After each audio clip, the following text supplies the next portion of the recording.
11월 29일 월요일 아침에 인사드립니다. 안녕하십니까. 상쾌한 아침 원주에서 출발합니다. 김혜선입니다. 오늘도 예년보다 포근한 날씨가 이어지면서 오늘 추위 걱정은 없겠습니다. 아침 기온이 1도로 어제보다는 4도 정도 높고요. 한낮에는 12도까지 올라 어제와 비슷하겠습니다.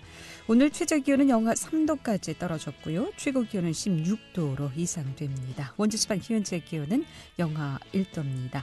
내일부터는 흐리고 비 소식이 있습니다. 내일부터는 추위를 부르는 눈비 소식 계속 이어지겠습니다.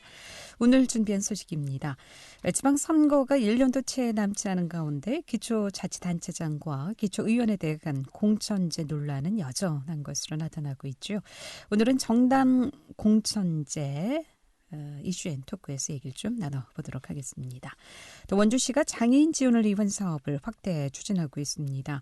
장애인 바우처 제공 기관을 추가 모집하는 등 다양한 사업을 진행 중인데요. 자세한 소식 리포터 현장에서 알아봅니다. 11월 29일 월요일 상쾌한 아침 원주에서 출발합니다.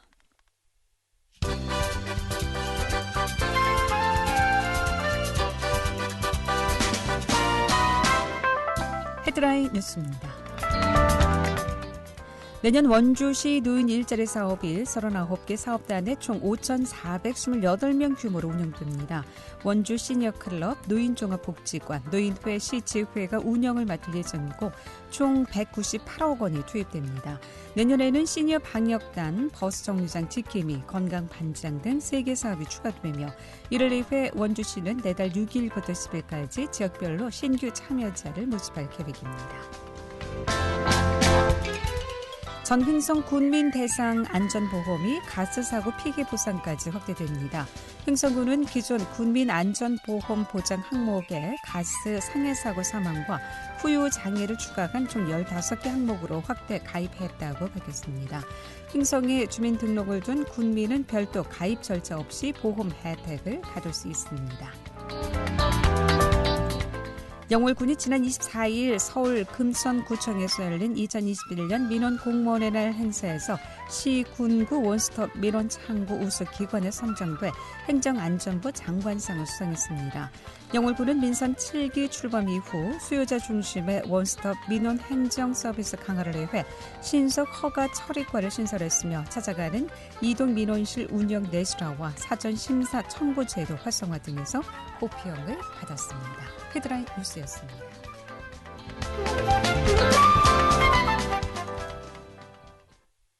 네, 내년 6월 1일 동시 지방선거가 또 치러집니다. 지방선거가 1년도 채 남지 않은 가운데 기초자치단체장과 또 기초의원에 대한 공천제 논란은 여전한 것으로 나타나고 있는데요. 오늘은 정당 공천제에 대해서 이슈앤토크에서 얘기를 좀 나눠보도록 하겠습니다. 오늘도 두 분 모셨습니다. 원주시 신재섭 의원 나오셨습니다. 안녕하십니까. 신재섭 의원입니다. 네, 안녕하세요. 박동수 원주시 번영회장 나오셨습니다. 네, 안녕하세요. 원주시 번영회장 박동수입니다. 네. 저희 선거 때마다 나오고 있는 이야기죠. 정당 공천제. 그러나 국회에서 아직도 법안 처리는 되지 못하고 있습니다. 우선 정당 공천제에 대한 개념부터 좀 알아보도록 하겠습니다. 어느 분이 먼저 말씀해 주실까요? 네, 그 정당 공천제는 이제 공직선거법 47조에 나와 있습니다. 네. 정당은 선거구별로 선거할 정수 범위 안에서 그 소속 당원을 후보자로 추천할 수 있습니다. 이렇게 되어 있고요.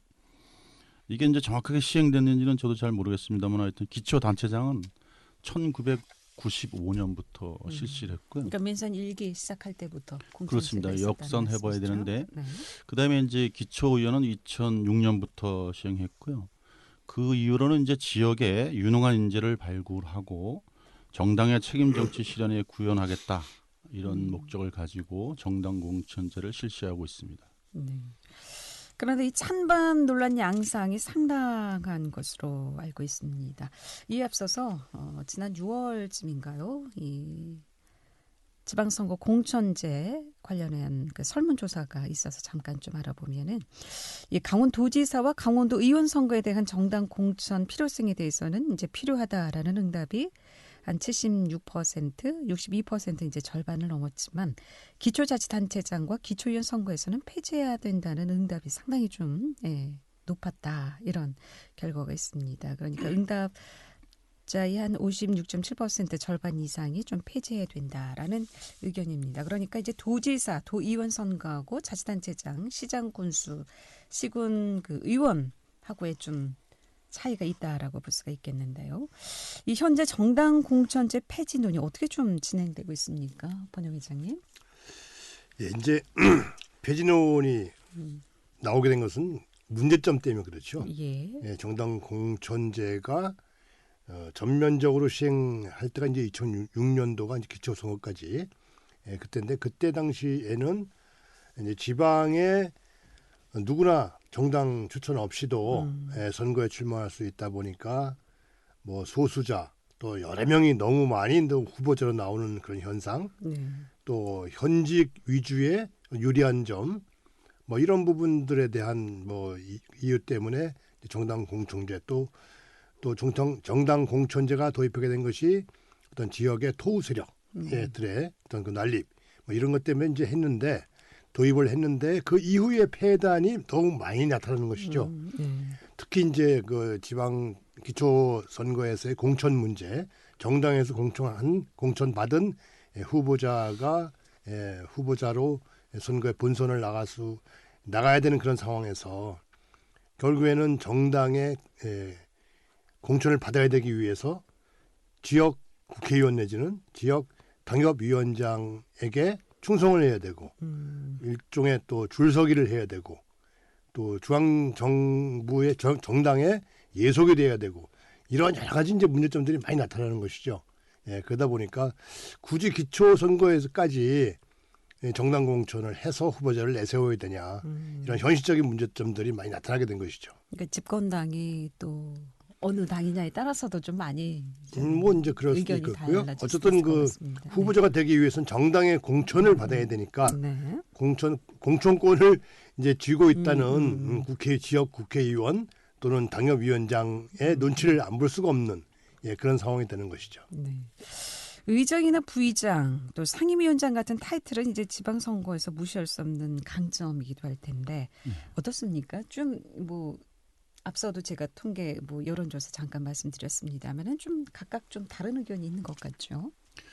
글쎄 뭐 이제 타이틀에 대한 건 아무래도 뭐 저희들이 개량화할 수는 없지만 당연히 이점이 있겠죠. 그리고 사람은 뭐 어쨌든 명예를 중요시 또 하니까 네. 어떤 장에 대한 욕심을 당연히 낼 거고요. 그래서 아마 이제 그 의회에서도 서로 간에 이제 여러 가지 장을 차지하기 위한 암투가 꽤 있습니다. 네, 그래서 이제 사실은 또 편가르기도 많이 되기도 하고요. 정당별로. 네, 그렇습니다. 그래서 많이 염려는 되는데 그건 뭐 어쩔 수 없다고 봐야 되겠죠. 자리는 이제 많지 않고. 의원들께서는 이런 그 정당 공천제에 대해서 현 의원들은 어떻게 생각하고 계신가요? 글쎄요, 저희들도 이제 지난번에 2017년에 이제 전국의 기초의원 상대로 설문조사를 해봤는데요. 그때 이제 현역 의원들의 68.8%가 공천제를 반대했습니다. 여러 가지 뭐 아까 우리 박동수 번영회장도 말씀하셨지만 여러 가지 줄서기, 그다음에 중앙정당의 예석화, 그다음에 뭐 중앙정당의 당론에 따라서 지방행정까지 이렇게 좌지우지되는, 그리고 이제 지방까지도 이렇게 서로 진보와 보수나 아니면 뭐 정당을 달리하는 사람들끼리 반목, 이런 것들이 아주 심각해지고 있기 때문에 정당 공천제는 뭐 사라져야 되지 않느냐 이런 생각들을 많이 하고 있는 것 같습니다. 그 정당 공천제 폐지는 여당이나 야당이나 같은 의견. 이게 비율적으로 봐서 그렇습니다. 대략 한 뭐 70% 가까이 이렇게 나오는 있는 걸로. 네. 유권자들이나 시민들의 의견도 좀 중요할 것 같은데 시민들도 대부분 그런 의견들이죠. 뭐 이렇게 정확한 조사는 안 해봤는데요. 네. 뭐 이게 좀 주변에 이야기를 들어보면은 지역에 예를 들어서 뭐 우리 동네에 뭐 좀 어떤 일이 있고 문제를 해결해야 되고 이런 부분에까지 중앙정당의 개입이. 어떤 공천을 받는 사람들이 후보를 나선다는 것은 좀 맞지 않지 않냐. 소위 말해서 뭐 풀뿌리 민주주의, 우리 동네 민주주의 이런 거를 실현하기 위해서는 지역에서 일을 할 만한 사람, 일꾼들 이런 사람들이 후보로 나서서 주민들이 선택을 해야 되는 것이지. 뭐 그 아까도 잠깐 얘기했지만 공천권을 가지고 있는 어떤 그런 시스템에 충성을 다해서 받는 공천에 의해서 후보자가 되는 사람을 뽑았을 때 과연 그 사람들이 지역을 위해서 지역에 과연 일꾼이 될 수 있겠는가 이런 의혹들이 많이 있죠. 네. 이 기초 선거 공천제의 경우 이제 그러니까 정당의 책임 정치를 위해서는 좀 필요해 보이기도 하다라는 의견도 있습니다만은 그러나 이제 정당 공천제로 지금 말씀해 주신 대로 지역 정치가 중앙 정치에 좌지우지되면은 이제 독립성도 이룰 수 있다 이런 의견. 이제 뭐 두루 전반적인 내용 들어봤습니다만은 실제 그렇다면 공천제 시행으로 뭐가 문제인지 장단점에 대해서 먼저 좀 알아보도록 하겠습니다. 장점이라면 어쨌든 뭐 저희는 이제 그 공천제를 벌써 한 10년 전에 시스템 공천제를 해놨습니다. 그래서 일반 여론조사를 50% 하고요. 그 다음에 이제 책임당원, 권리당원에 대한 또 이제 그 50%의 권리를 줬습니다. 그래서 아주 특별한 경우를 제외하고는 대부분 다 경선을 합니다.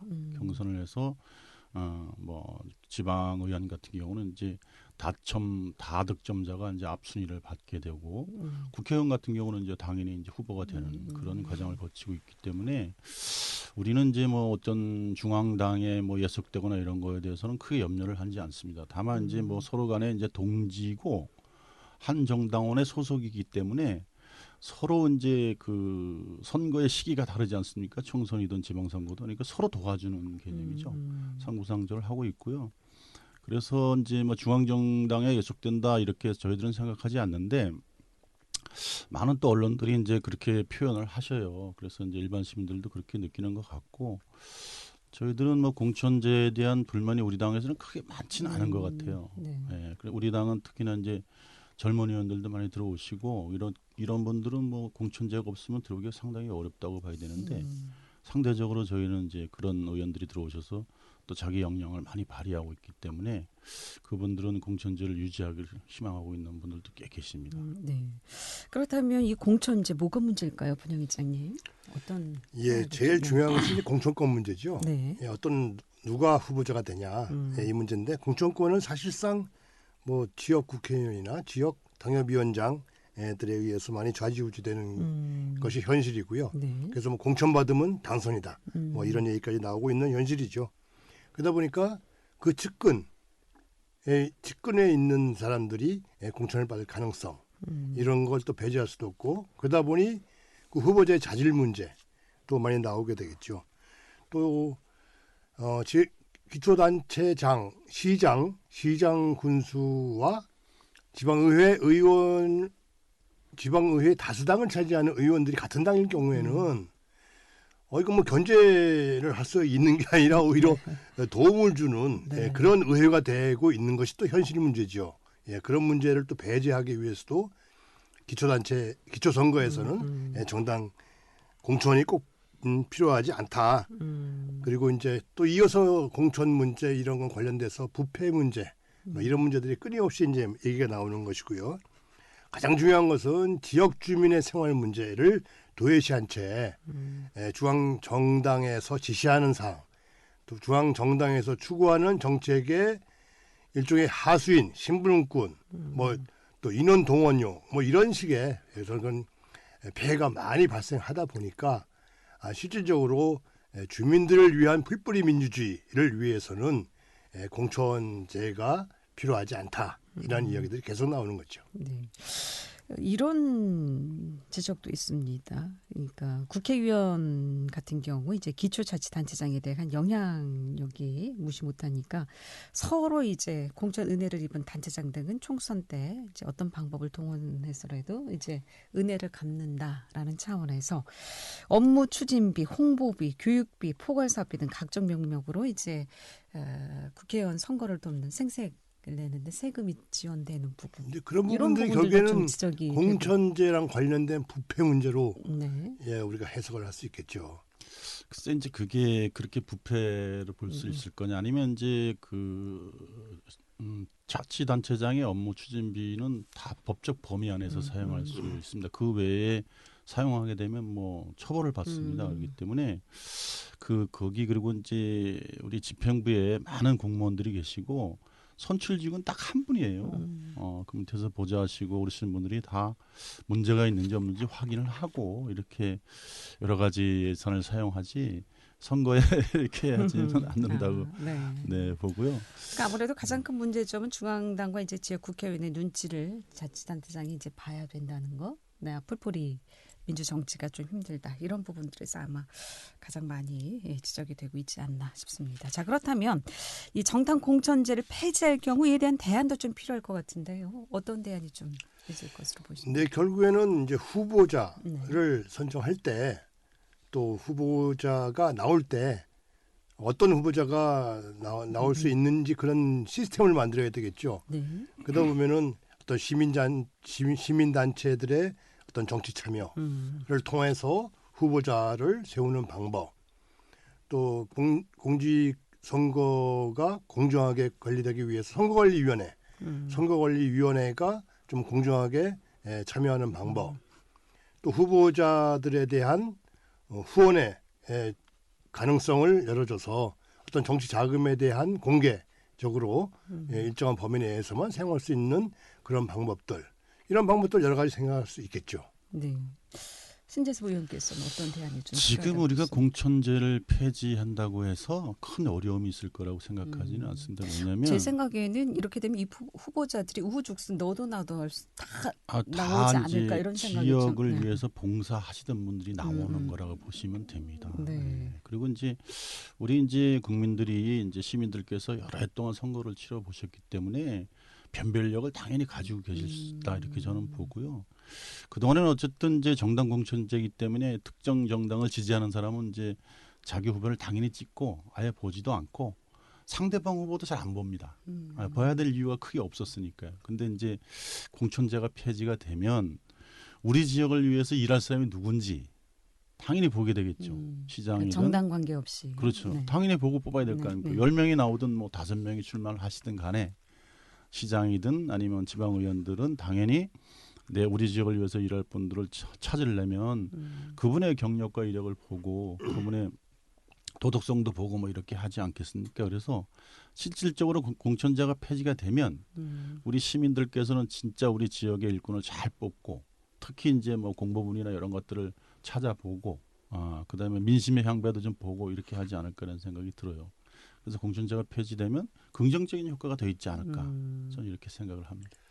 아까 우후죽순으로 나올 수 있는 가능성은 충분히 있습니다. 그렇죠. 정당 공천이 없으니까 누구든지 네. 기본적인 요건만 갖추면 나올 수 있는데 그런 부분들을 해결할 수 있는 대안으로 뭐 지역 정당의 설립이 가능하도록 법을 개정을 하게 되면은 중앙 정당과 관계없이 지역 내에서 뭐 소수자들이 또 시민들이 어떤 정치적 성향을 가진 분들이 모여서 또 이렇게 단체를 만들게 되면 그 단체에서 후보자를 낸다든지 뭐 이런 식으로 좀 구조가 만들어지면은 우후죽순으로 후보자가 나오는 방법은 좀 막을 수 있지 않을까 이렇게 생각하죠. 그러니까 정당 공천제 폐지에 앞서서 또 대안이 좀 먼저 필요한 부분인 것 같습니다. 더 하실 말씀 있으시면 듣고 아니면 마무리하도록 하겠습니다. 네, 뭐 하여튼 그 동안에 저희들이 이제 2월부터 시작을 해서 지금 이제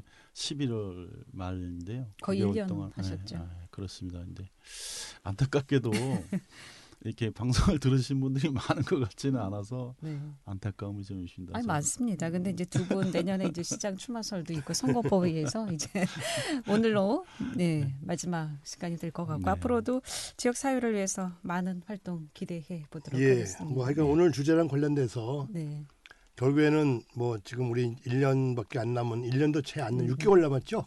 지방선거. 그 지방선거에서 정말 기본적인 우리 정신인 풀뿌리 민주주의 이런 부분들이 잘 이루어지고 시민들의 의사가 공정하게 전달되는 그런 선거 과정이 이루어졌으면 좋겠습니다. 네, 앞으로도 두 분의 왕성한 활동 기대하겠고요. 1년 동안 고생 많으셨습니다. 네, 감사합니다. 고생하셨습니다. 지금까지 신재섭 원주시 의원, 박동수 원주시 번영회장이었습니다.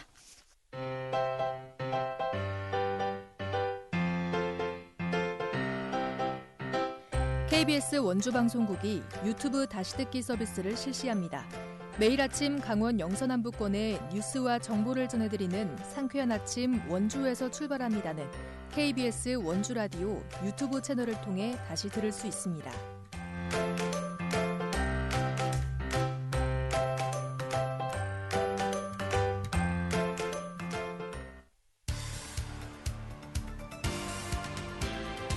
알찬 정보, 생생한 현장의 소식을 전해드립니다. 리포터 현장. 네, 상쾌한 아침 원주에서 출발합니다. 함께하고 계신 지금 시각 8시 53분 지나고 있습니다. 원주시가 장애인 지원을 위한 사업을 확대 추진하고 있습니다. 장애인 바우처 제공 기관 추가 모집과 요양보호소에 성인 장애인을 위한 심리 상담을 설치했다고 하는데 이 소식 추인혜 리포터와 함께합니다. 어서 오세요. 네, 안녕하세요. 네. 원주시가 장애인 바우처 제공 기관을 모집 중이라고요? 네, 원주시가 장애인 바우처 제공기관을 추가 지정합니다. 2013년 이후 장애인 활동 지원 제공기관이 추가 지정되지 않아서 활동 지원 연계에 어려움을 겪고 있는데요. 이에 현재 장애인 바우처 제공기관을 모집 중입니다. 장애인의 사회 참여 지원을 하고요. 또 장애인 가족의 돌봄 부담을 덜어주기 위한 사업으로요. 장애인 활동 지원과 발달장애인 주간 활동 서비스를 제공할 비영리 민간기관 한 곳씩을 모집 중입니다. 올해 혁신도시의 장애인 주간활동 서비스 제공기관 한 곳을 지정했는데요.